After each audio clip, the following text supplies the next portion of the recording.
YouTube world, my name is Nicholas Montez and you're watching my YouTube channel, The Teenage Movie Critic, and welcome back to my YouTube channel, everybody.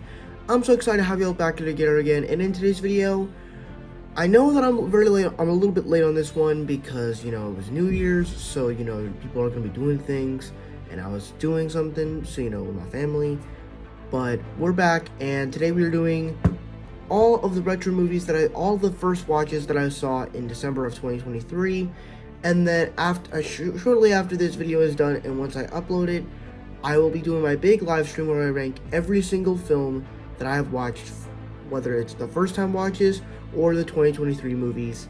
And with that said, let's go and get started ranking all 44 of these first time watches of 2023 of December.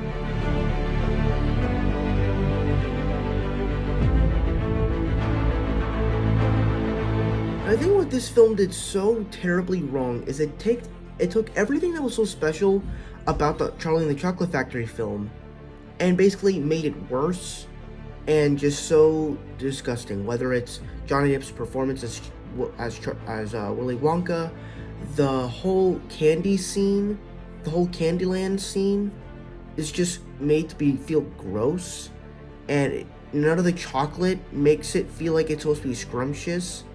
All the characters are just so stubborn and annoying. It's much more the annoying version, yet it's still dark and it's still crazy and weird. And I don't know if I like that for a Willy Wonka film. But overall it comes in last place.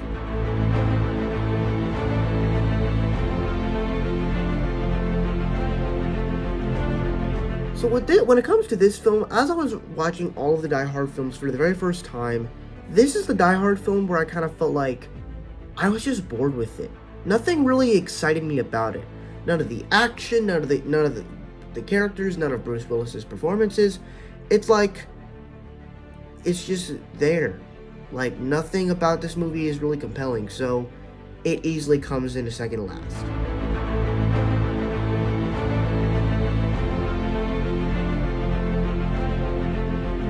Now this is at least a bit better than the second to last Die Hard film, but at least they have something to say with the son relationship. Besides that, it's still pretty bad.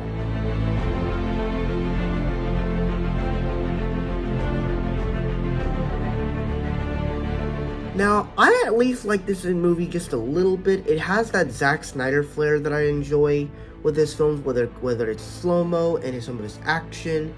But honestly, I don't go to this movie thinking this is a really good Zack Snyder movie, and I also don't go to it as a Zack Snyder fan, and I'm also never really going to go to it either because I'm just bored, as it's this kid's movie about owls, directed by a guy that mostly does rated R films.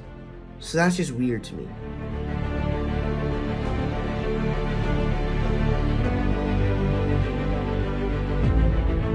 So I think that this one is kind of enjoyable. It's nice to see the Willy Wonka story in animation form, but there's nothing actually new about it. Like, it's just the same 1971 film, except in animation, and Tom and Jerry are in it. That's it. And if you actually tend to like that kind of thing, then you're weird.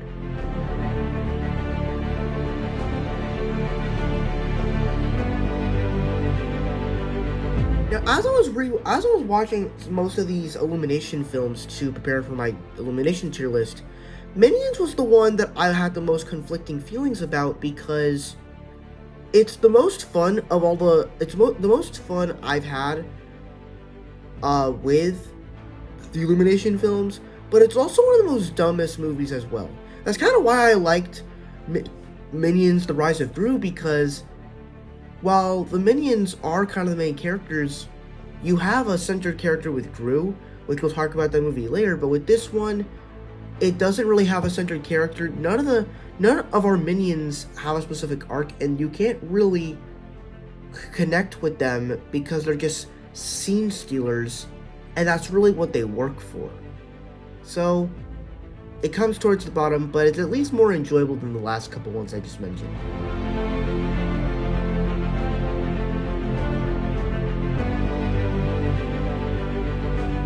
So, as of the monster films, Universal monster films, I thought this was kind of boring, as it just kind of feels like old-timey, special character relationship, and then it's just opera singing. That's really what this whole movie is, and I kind of just found myself pretty bored with this, so comes towards the bottom.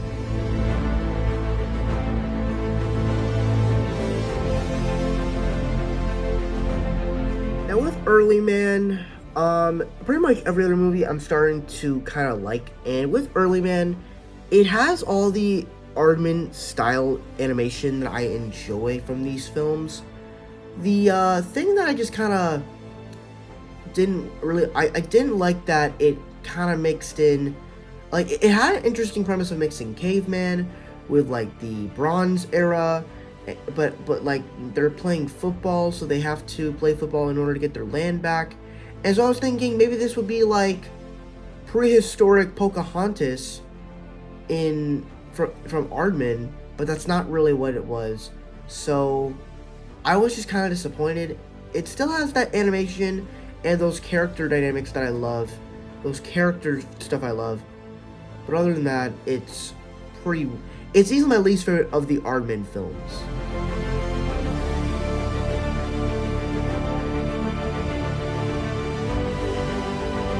Now this one, I thought was a bit better than most of the Monster films. It just kind of didn't make sense as to how Invisible Man somehow died, or became invisible, and now he's an invisible agent now. But it was kind of cool on the Invisible Man storyline.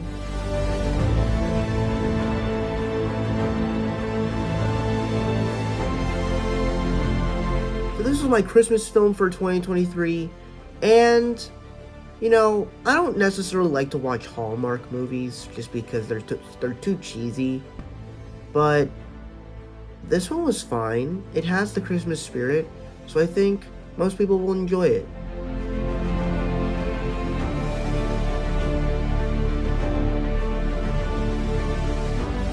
Now this one actually has a lot of the strengths of what Zack Snyder does really cool, is he casts really good people in his movies, and he also does some pretty cool action sequences. And this movie has some really cool fights. But that's kind of the only thing you show up for, is the cool fights and some of the cast members. Nothing of the story or the characters you actually care about, and that's the problem with this movie. You don't really care about it as much.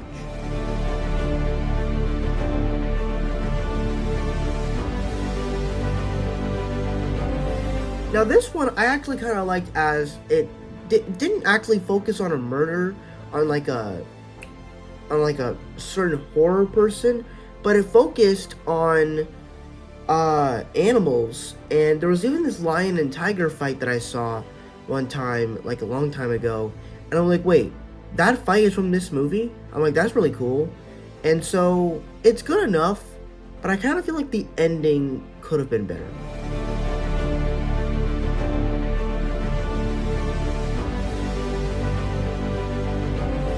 Now with this movie, this is actually the first time I've actually ever seen a werewolf in a 1940s film.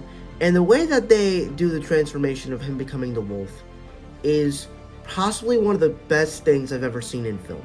Just one of the best things. At the same time though, I'm a bit disappointed with this one because it has Frankenstein and Wolfman in the title, and they don't really use Frankenstein in the most interesting way in this movie. So that's kind of why I put it a little bit lower. But it's still very good if it was a Wolfman film.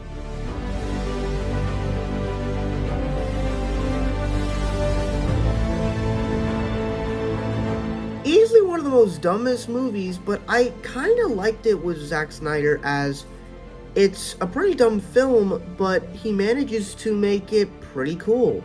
Of course, the slow-mo action is pretty cool. I never really connected with any of the characters, and this whole world, I don't know. I think we're getting a sequel to this movie in the near future, but I'm not sure. It was fine for what it was.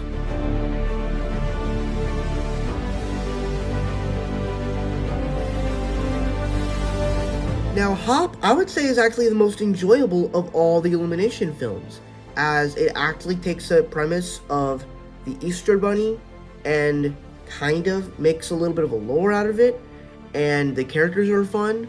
The only thing is, it just felt a little bit too similar to like A Christmas Story, like not A Christmas Story the film, like an actual Christmas tale of Santa Claus coming to a town and giving out presents.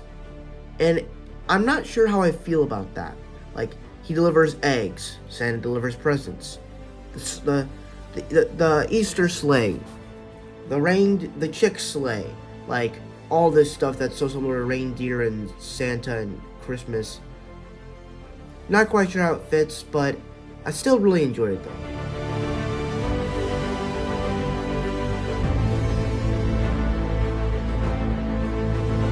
Now, Family Switch, if you were wondering, the real reason why I included in this list because it came out a month ago, and it's not November anymore. Well, technically it came out 2 months ago since I'm filming this in January now.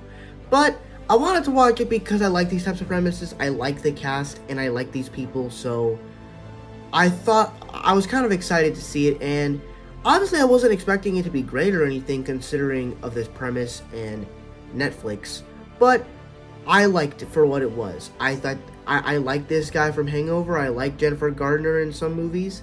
I enjoy that girl who happens to look very similar to Gwen Stacy, and I also love the guy that played Leonardo in Teenage Mutant Ninja Turtles: Mutant Mayhem.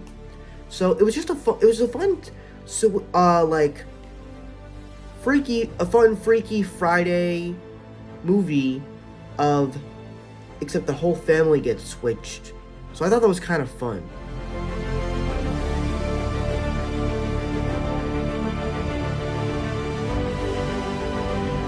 Now, the first Despicable Me, I finally saw it, and I thought it was good. I think the best thing when it comes to this movie is this is the movie where everybody was not mad about Illumination putting pop culture songs in their movies. And this movie has a lot of them, and a lot of those songs happen to be, I first heard them on TikTok, and it's pretty crazy now that everybody is getting mad just because they put pop culture songs in their movies, which I don't really understand why they don't like it, but I'm fine with it, and the fact that this was the first film that did it was good. But the humor, it works.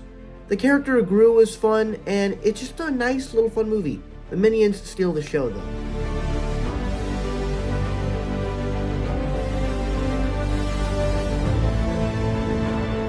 For me, this is easily one of my favorite Despicable Me movies. I just think it's the most fun of all of them, as you have Gru meeting his twin brother, you have his wife trying to be the mom to Gru's adopted daughters, and then you of course have a new fun villain, and the whole movie is just fun. It's funny.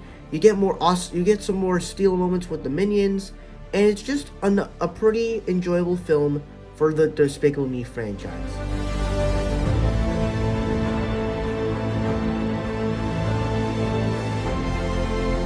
So obviously, I already watched all 3 John Wick films before this, but I wanted to get slide this in for December before the year ends, and I really enjoyed John Wick. Now, I can't put it top tier.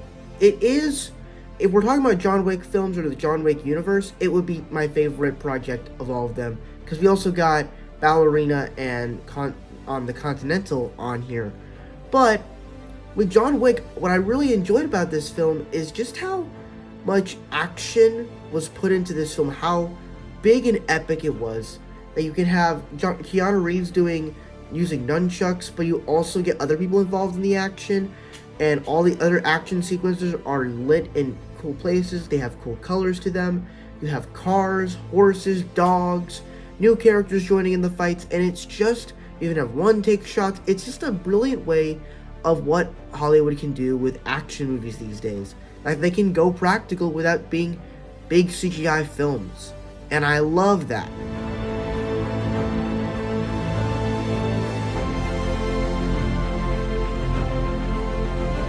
Now, this was a film I was actually really excited for, since I've heard so many great things about Zack Snyder with Watchmen, and I actually thought that this was a pretty great film. It kind of felt like The Incredibles.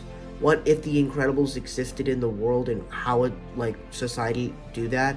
And it takes place in this like other New York, in this other dimension.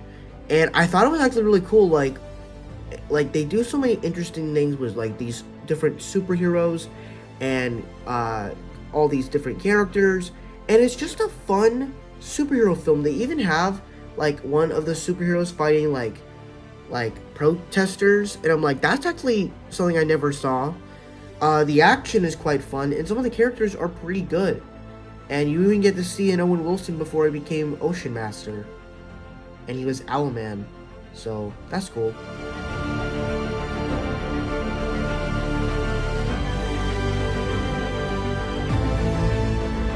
So Dawn of the Dead, I think that this is, I don't really watch many zombie movies just because, well, I mean, I the only reason I haven't watched many zombie movies is because they haven't come up on my list yet.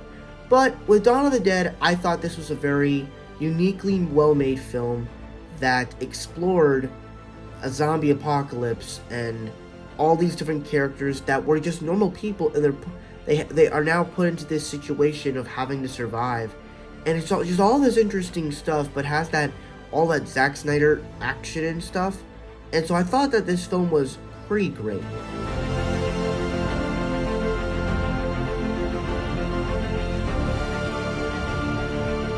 Okay, so I was actually supposed to watch this in November, but for some reason, my movie websites were being mean to me, and I could not find this movie anywhere. So finally, I believe it was like 2 weeks ago, I finally was able to watch Priscilla, and I thought it was a solid biopic about Priscilla's life with Elvis Presley. And I think what this movie did really well is, one thing that I found unique is, like, I love that this movie, like, you can tell like, when you watch the Elvis film and this movie, you can tell the differences, that you can kind of get how the different perspectives on people. But you can also, even in the Elvis film, you can kind of understand why Priscilla left Elvis. You can always understand that. But with this movie, you understand her just a little bit more. And I really like that. And even in the way the story goes, and as she starts to learn things, like, they have a lovable relationship, but then it's also pretty bad as they start getting into fights. And I think that's just really realistic in that how relationships can go. At the same time, though, I kind of wish that the movie had this, like, big moment to where she needed to leave, so where they had that dramatic moment. And the only time they really did that was when Elvis just threw her bag on the floor and told her to leave. And I kind of wish there was more of that, so that way we could actually feel the danger and threat of Elvis, of him, being rude, being mean to Priscilla. But I guess he didn't really go that far in real life. So, yeah.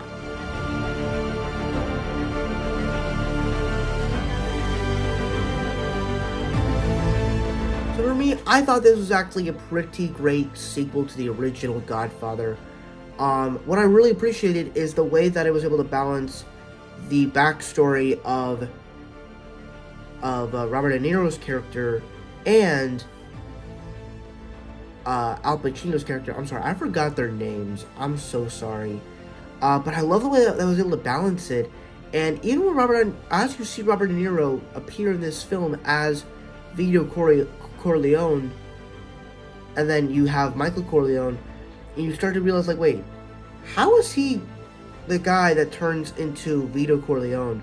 And then you start to see his mustache and the little voice, and you start to see how he turns into Vito Corleone, how he transformed into this younger version of Vito Corleone. It's such a fantastic performance, to be honest. So I loved what they did with this movie, but I prefer the original Godfather more.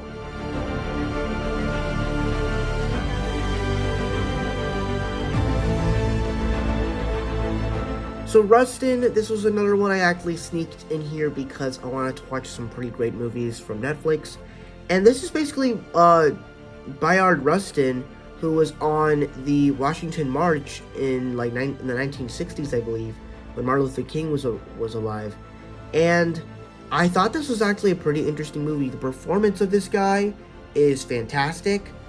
And the way that the movie is just done with the music and shooting and everything, it's just a very well made film. So I really appreciated this film.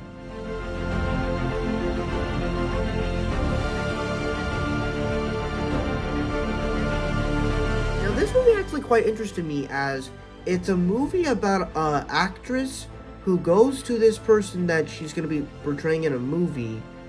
And what's so interesting is you have Natalie Portman and Julianne Moore, and their performances are fantastic, but you also get to dive into these actual real people's lives, as one is younger than the other one, and is their love for them as they say they are.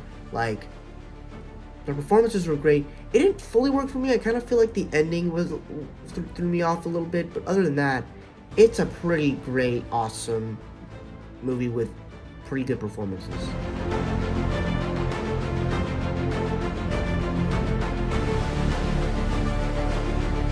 And for me, this is actually the funnest of all the Die Hard films, as you have John McClane in New York City and doing his thing. And you'll also get him with the pairment of Samuel L. Jackson here, which was really fun. And they actually found an interesting way to do a Die Hard film, where it kind of felt a little bit like Saw, as he's calling Jeremy Irons on the phone. So it's or maybe even Scream, I guess. So it's it found unique ways to do these stories. The action itself, I don't remember, but I just love the interaction between Samuel L. Jackson and Bruce Willis.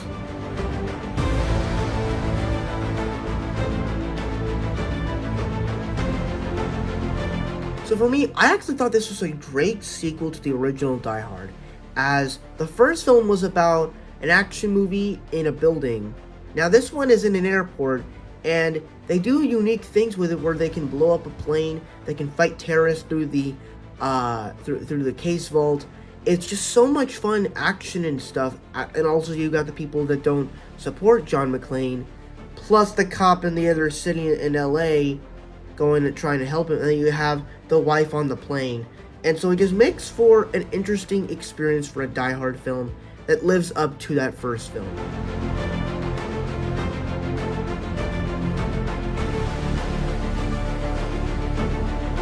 So Shaun of the Dead, Farmageddon, I thought this was a very unique sequel, as it has all the fun animation, the fun humor to it, and with this one, it kind of felt like E.T. of the Shaun the Sheep movies, as you have as you have Shaun adopting this alien and having all these little quirks to it, and it's a fun little film. And I think it's another solid film from Aardman.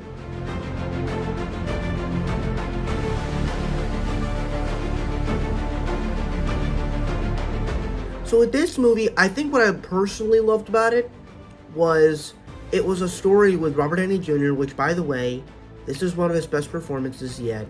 And this is the role where you can kind of feel of him becoming Tony Stark. But with this film, I kind of felt like he was so well acted. You can buy him as this man who is just hopeless and is desperate for something in need.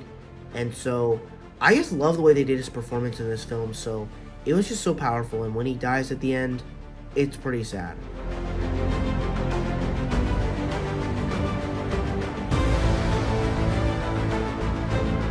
And I thought what this film did actually really well is it's another great sequel to the original Diary of a Wimpy Kid that has all the fun humor, and I like that we got this story with him and his brother Heffley. Him and his older brother, and I think that this film might be better than the animated version, though I've been known to really enjoy the animated version. the animated version of this film, so, but at the same time, I still thoroughly enjoyed it, and it's pretty great of the Diary of a Wimpy Kid films.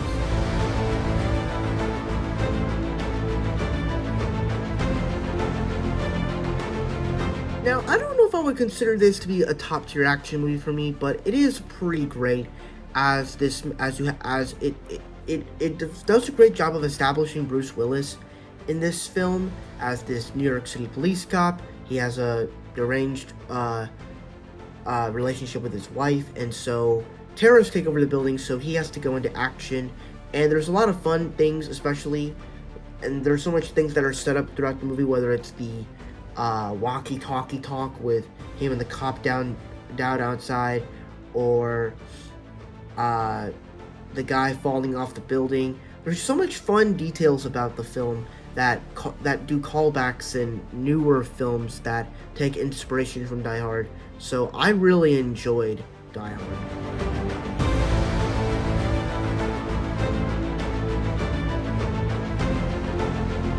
Now, I thought The Dirty Dozen was actually quite great, as it's a war movie to where you take in these prisoners and you actually get to learn more about them, and you kind of get to underestimate them, but you also get to learn more about them as they become, and you get to see them become soldiers.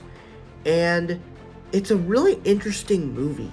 And what's also interesting is, if you guys know about the Suicide Squad film, this movie the Suicide Squad was inspired by The Dirty Dozen, as it's a war film about characters that are prisoners, that are bad guys, that are coming in to do work for the government, or to do war stuff, and that's what the Suicide Squad is.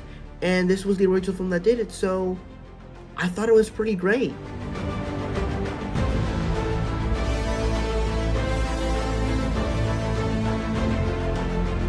Now, this one I thought was actually pretty unique, as it's a Western film where you have these three people that are being invaded, and they need assistance of how to fight, how to use weapons. And there's so many unique things as you meet all the different characters and all this stuff, and it's just a unique Western film that I really enjoyed.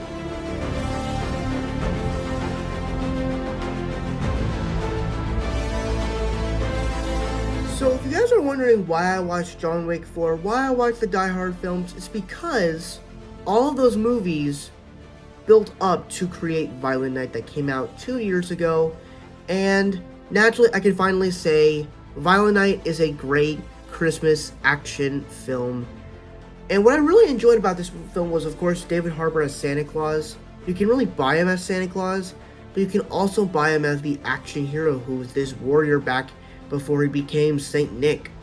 And really, the action is quite great. I wish we got a little bit more. And I would say the action with this movie is quite better than the Die Hard films and the John Wick films. But this movie does such a unique way with action. It really does a great job of making it feel like a Violent Night. Even the other cast members with like John Leguizamo in here is pretty fun and great. And so, while it's not perfect, I don't really like the way they do the family aspect of it.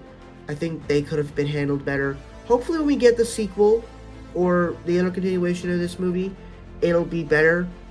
But overall, I thought this was a pretty great film for Christmas and action movie fans.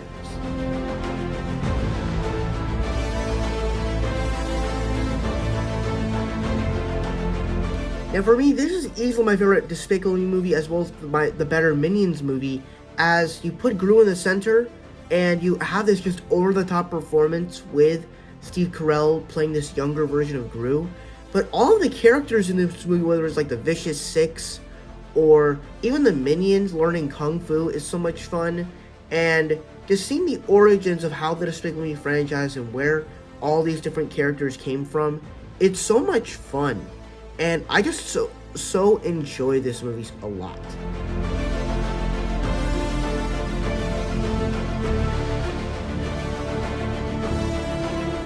So now we have A Star Is Born. So I actually watched this movie because Bradley Cooper had a new film coming out called Maestro, and I love that movie. So decided to watch his first directorial debut, And A Star Is Born, while it being a remake of countless other remakes of the Star Is Born story, his film definitely worked. And I think the best thing about this movie is, of course, the relationship between Bradley Cooper and Lady Gaga, to where Bradley Cooper can act, but he can also direct and tell a story that is emotional, that you can understand, you can relate to, and finds ways to deal with alcoholism and realistic dating relationships, and does a great job at all of that. So this movie was great.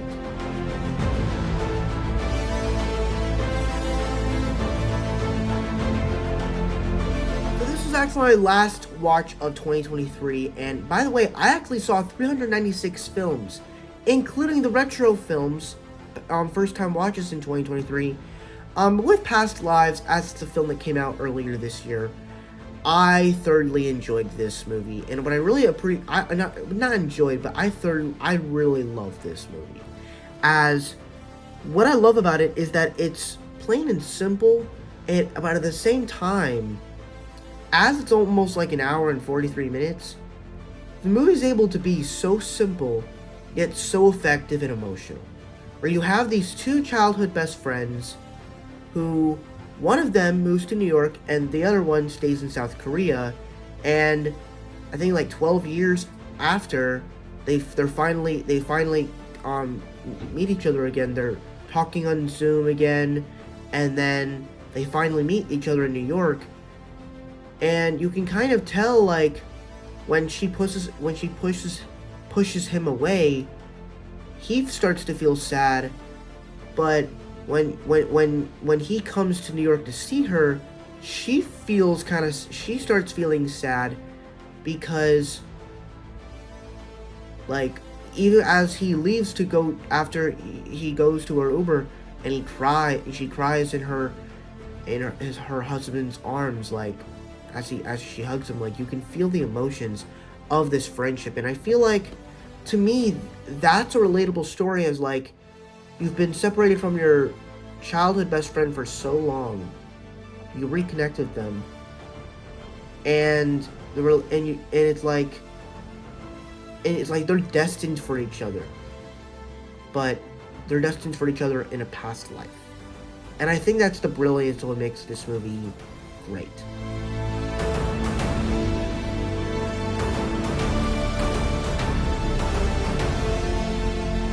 Now, The Holdovers, I thought this was actually a pretty great Christmas holiday film, as you have this teacher and this student that have to stay on this school campus for winter break.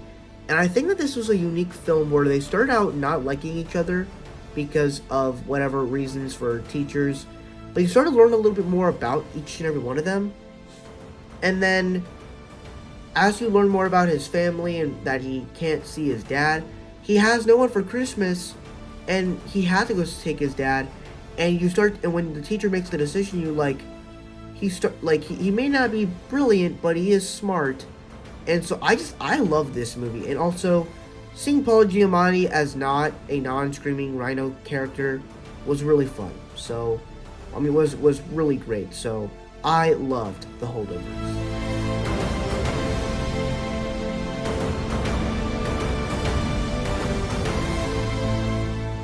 Now, Wimpy Kid, I thought this was a great film about middle schoolers and their life entering middle school. And it does such a great job where it kind of feels like this would probably be me if I was in middle school for the full length of that year. And there's so much fun stuff to it, and I love the relationship between Greg and his friend, even though Greg can be a little bit selfish at times, but at the same time, he does kind of make up for it in a way. So, I overall pretty much enjoyed it. I very much enjoyed myself with this first film.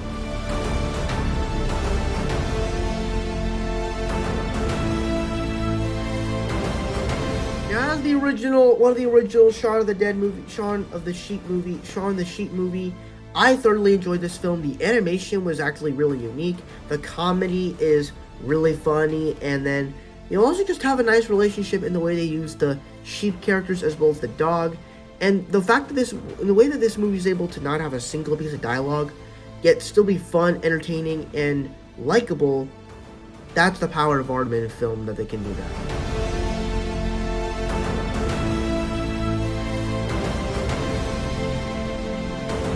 The original Paddington, I actually watched both Paddington 1 and 2 for the preparation for Wonka, since the person that directed Wonka also directed the Paddington film, so I wanted to check them out for the first time.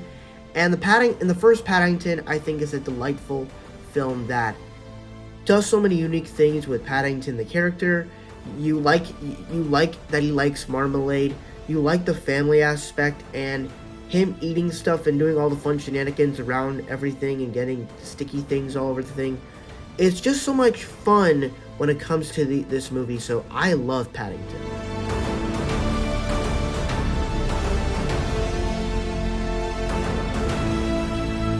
And I think what this movie does better than the first Paddington is it finds more charismatic ways to do this story. It does, it has more interesting, fun characters, and you actually kind of have an arc, well, not an arc, but an emotional segue for Paddington as he finally gets with Aunt Lucy in the end. So I found this to be a very emotional but fun and better sequel.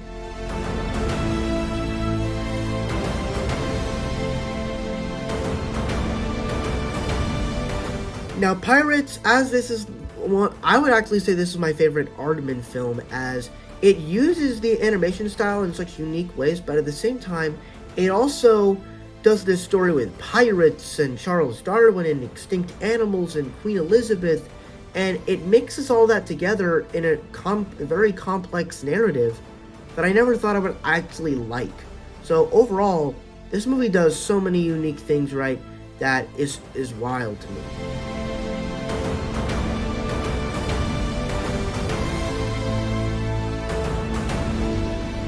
And finally, we have Willy Wonka and the Chocolate Factory, and I think that this is a delightful film that started this whole franchise that people want to remake it, as it's the only film that feels like where the chocolate is eatable and delectable, where you just want to go out there and eat it. It's heartwarming. The characters are fun, and you actually kind of like that. You like the gum girl. You like the girl that just wants everything now, and it has all the classic songs. While it can be dark, you can kind of make up for it because it's kind of funny, but it's also iconic at the same time. Overall, that is my ranking, and it comes in at number 1. That's my ranking of all the December retro movies. Thank you guys so much for watching. I really hope you enjoyed. Don't forget to like, comment, and subscribe. All my social media stuff is in the about section over there, and I'll see you guys in the next video. Bye-bye.